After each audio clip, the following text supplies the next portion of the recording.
యాదాద్రి భువనగిరి జిల్లా భువనగిరిలో తెలంగాణ ఉద్యమకారుల సంఘం రాష్ట్ర అధ్యక్షుడు పూస శ్రీనివాస్ ఉద్యమకారులతో కలిసి విలేకరుల సమావేశం నిర్వహించారు.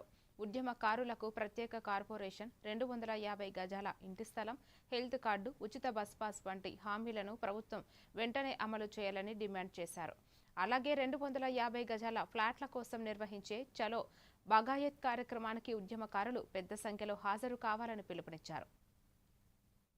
ఫ్లాట్ ఉద్యమకారులు అనుభవిస్తున్న బాధలు వర్ణాతీతం. వాడి ఆరోగ్యం చెడిపోయి ఆసుపత్రిలో పడితే కూడా ఇవాళ ప్రజాప్రతినిధులుగా చూసే పరిస్థితి లేదు. ఇవాళ కాంగ్రెస్ ప్రభుత్వాన్ని ఒకటి డిమాండ్ చేస్తా ఉన్నాం.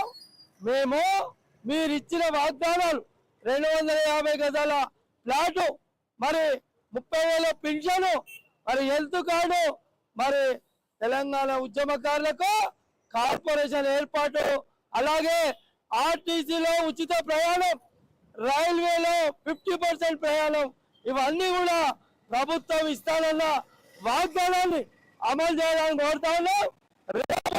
మీరు 250 గజాల ప్లాట్ ఇవ్వకపోతే 350 ఎకరాల భూమి బాగాయత్లో ఉంది. అది రేపు కబ్జా చేస్తాం. మరి చెల్లో